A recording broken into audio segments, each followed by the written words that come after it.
Good afternoon, ladies and gentlemen. This is Nova War and Maximus Black, and we are here with another cold cast. Again, keeping with the theme, we have no idea what league this is, so we're going to be posting it in the top right as usual. But for now, let's just assume in the Quincy's match. Oh, this whatever. Is other Quincy's match. We're already here. Whatever. We're gonna break our own cardinal rule and just go with it. At this point, we've been casting for so long, we're too lazy to back out. All right, so. If you did watch the Quincy match that we posted probably at this point a few days ago or a week ago at this point. Yep. He is a very good player, TheWalrus. We're gonna find out if he's any good himself. And yeah, I'm interested to see because this is we don't usually get a lot of Zerg versus Protoss matches. No, and if you guys watch that game, Quincy versus Aska. Yeah, I do believe that's what it was. That's a good memory. Yeah. That's pretty good. Pretty damn good, eh? And, yeah, so it was a really good game. A lot of Lings, a lot of Banelings in the field, a lot of relentless attacking. So, and this also is a very high diamond, maybe low Masters game, depending on who he's playing. I don't know. So I assume this is going to be a high-level game because he is a high-level player. Sorry for doing a double cast on somebody. We usually don't do this, but, we're just kind of flying through this, and it so happened that he was in the pot of games. Which is very strange. But, yeah, no, don't expect to see this happen very often, but at this point we're just so tired from casting all day that we're just going to keep rolling with it. And down goes Quincy's initial scout, and very wisely the Walrus dancing around there with a probe, making sure that fast expansion can't happen, or at least is delayed a very short period of time. Even at this level of play, even 30 seconds can make a big difference in the early game, especially in that initial push. And so having that there, maybe building a pylon eventually might be something for him to look into. Look at this, getting in. The other thing is he can get in there, get his scouting done, turn back around. But I think what's going to happen is while he is gone... You don't want to go in there. You do not want to go in the mineral line. And he survived it. All right, well, he got lucky. But down, there it goes. He left just long enough, and down goes the hatchery. Yeah, Quincy, took advantage. He took advantage that he was gone and put that down. If the Protoss would have just laid a proxy pylon, awesome, great. Would have just laid down a pylon right there. That wouldn't have happened. Also, he does still have a scout in the base. I don't know if Quincy knows that the probe is still in the base or not. Curious to see what happens with that. Also, another drone coming up here, and that time the drone with some redemption taking out. But Bob the Zealot coming over here said, why are you taking 3 probes off the line to get that one drone? Why? I don't know. Oh, Sourboat taking that extractor very right there. wise. He didn't have a whole lot of health, so this extends his ability to see what's going on at least a little bit. It also enables him to do delay the inevitable just a little bit more, or at least it restricts what types of units that Quincy is likely to see because of that gas place being taken. Also, as a Protoss, when you're doing an opening build, a lot of people have this misconception that they always should be walling off all the time. When you're playing a Zerg, that's the case. Yeah. You're gonna want to build this wall, get Bob in his position, and all that great stuff. But when you're playing another Protoss or even a Terran, you don't necessarily have to build that wall. And in fact, sometimes it can hurt you. Oh, a Stargate going down. This. Very quick Stargate. That is one gateway into Stargate at this point. He is getting Warp Gate. And did Quincy see that? No, it's just out of range. Very nice. I think he just got a little bit lucky there because that's awfully close to being in range of seeing that.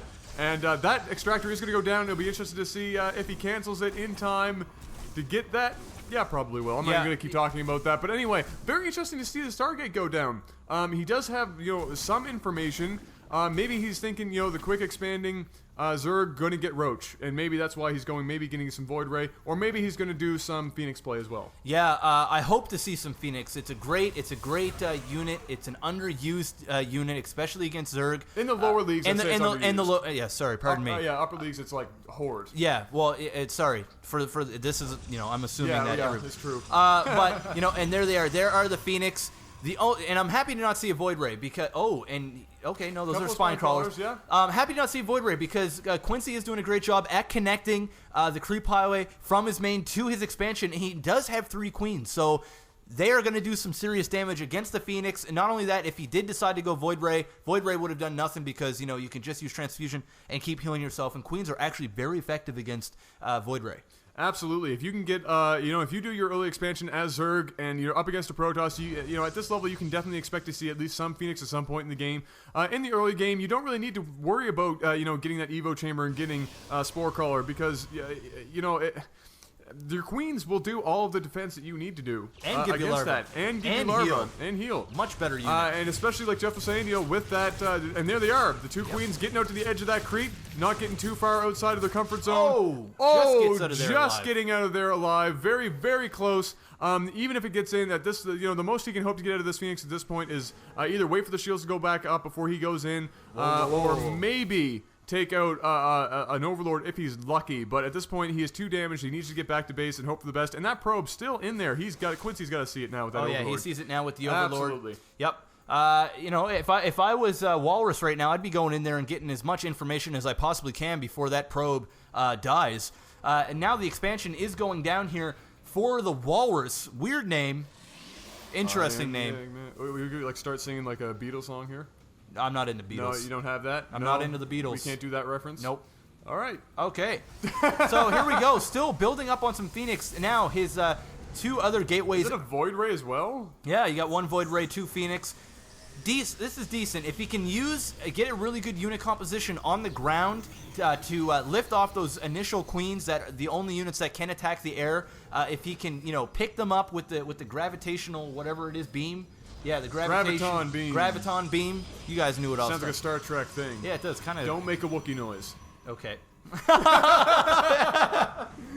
And here we go. Some lings now coming up. Finally, Quincy getting some lings. This is a little late for Quincy. It looks like he's going I don't know he's doing. He's macroing up at this point. Oh, there it is. Is what he's doing. And there's a Baneling's nest, and we are seeing a layer coming up now. And the Zerglings taking out the sidewalk very slowly, which tells me that at this point Quincy is just focusing on expanding as much as he can. During this time, he's seeing the Phoenix come out. He knows that his Protoss, opponent at this point.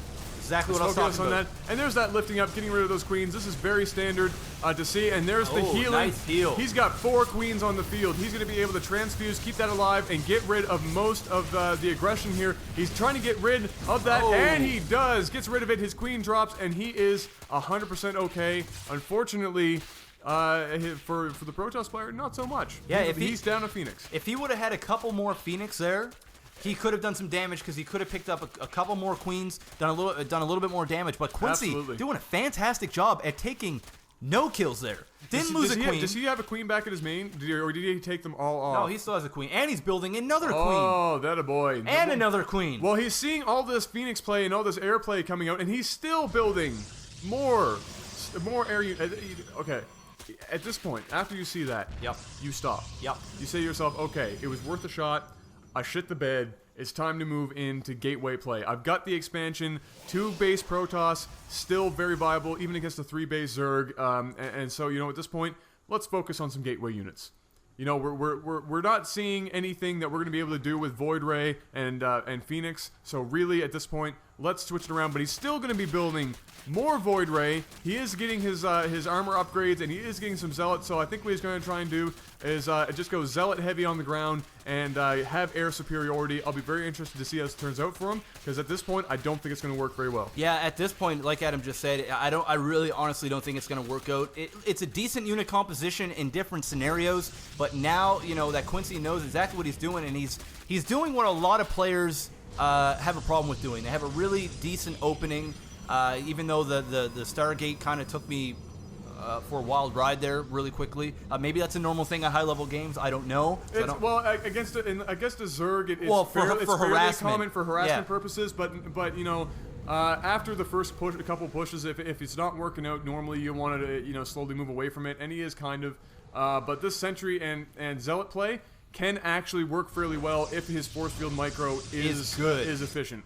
But look at this. It's going to have to be super effective, because if he doesn't get fast enough, OMG. He's in trouble. And Quincy, by the way, incredible at spreading that creep. He has got a massive portion. He's working his way up. He's going to have incredible speed advantage on this creep. And look at this, Creep Highway is making his way slowly in around, and he is going to try and get rid of these rocks. Uh-oh. A lot of Queen, they are on the creep, so they're going to be able to get back to base reasonably quickly and stay out of too much trouble, but they need to get back behind that defense and prepare for the coming attack. Gotta and bowl look down at to all force of these. fields. There's the force fields. Oh! Yes! Yes! Yes! There's what we need to see. Adam. Absolutely. Adam. Did you just came? Twice. Came? Did Came. you just came? Did I just use the right tense? No, I didn't. I'll answer that question for you. But there's the Baneling, and there, yes. more. Oh, man. Absolutely. Here's the thing, though. If you're going to do this, get more Stalker. Yep. You want to be able to at least do some damage from the behind. Exactly. Well, you're seeing a lot of Baneling now. Get the Stalker. Keep the Force Field Micro up. You're going to be okay from a distance. He's doing okay now, but he needs to transition out of it while he still can, because at this point, those Zealots are not going to be able to do anything. They're basically going to be fodder for the Baneling, and that is not what you want to do. You don't want to open that bad boy up there. He has the high ground right now. And this is going to end very badly. Okay. Still pretty. Took minimal damage there. Did take a little bit of a beating in the front lines from all those Zealots, but... You know, wow, this is still quite a bit. He is doing his Creep Highway all the way over here. This could be trouble. Quincy is slowly working his way in here. Now has the Sturd going up. Going to start saturating that as well. Still building mass amounts of Queens. Continuing to spread his creep. I just saw a bunch more Tumor go down towards the middle of the map. This is an absolutely massive creep spread. It's a huge. Yep. He's taking over the whole map. And here we go. Is he going to be able to keep up with these beautiful force fields? Fourth time right Absolutely. now. Wow. Something that a lot of people don't know is that if you hold in the F key, you can just keep clicking and force fields will just keep coming. You don't have to keep individually clicking F over and over again. I don't know if you knew that. Did you know that? Maybe. You don't have to. You can hold your thing and just shift F. Oh, I know. Click. Shift. Yeah. And yeah, okay. and Here we go. go. Oh, but that just, see. He almost did it, but he wasn't paying attention. He was probably had his attention elsewhere. These probes are supposed to be sour about life. Sour about that economy. The Walrus is hating life. Not only did he destroy 3/4 of his army, he just totally ripped a new one. Absolutely. In every single one of those probes. And at this point, you know what? He has the money. He should have expanded a long time ago. He's going to have to spend a lot of that money to rebuild his army. He has the gas. He needs to be building Stalker at this point. He needs to build up his gateway count. He needs Colossus. He needs to use those force fields correctly and get the Colossus in there to do some serious Either or. And here is a Colossus, actually. And there goes. And Thermal Lance is now coming out. And you know what? Another Void Ray. Probably okay, but at the same time, I don't think he needs to be doing that anymore, especially with all those Queens on the field. Look at this. He's going to come down here and spread more creep. Yep. Absolutely. That's exactly what he wants to do. You know, the Walrus has the shot, and it's slowly becoming it's less and less. Slipping away. It is. If he were to keep up with those really great force field placements, but at this moment in time, he only has 1 sentry. His gas is very low. There goes the force field's not going to do it, and there goes all of his ground forces, and those Queens are absolutely going to do. They're just going to keep healing each other, and they're going to tear through all of these Void Rays, and those Baneling are going to be able to stop any reinforcements. This is going to be GG. I expect a GG coming out of the Walrus very soon, or at the very least, a rage quit. Yep. No, most definitely. But you know what?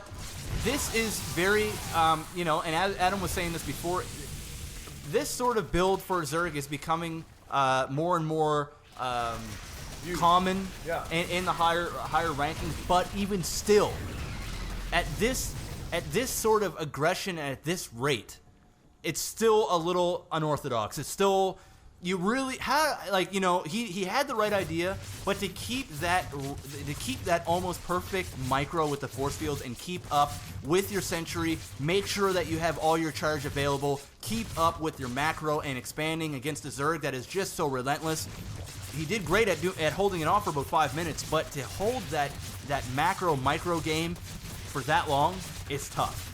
It is. It's very tough. It's actually mentally exhausting. And a lot of people, you know, when they look at those higher-level players, even pro gamers, you know, if you talk to them and ask them, you know, is it exhaustive? After a match, like, you know, an intense match, maybe a 25-minute match, you know, does it get, when the macro gets so heavy that you're constantly doing things and you're seeing like 300 APM, does that get tiring? They're going to tell you yes. It's very tiring, and you can make mental slips very easily. And that's something that this kind of Zerg attack, it induces mental slips, because after all of this pressure, you have to have, as a Protoss player, good force field play in order to make it out of this alive.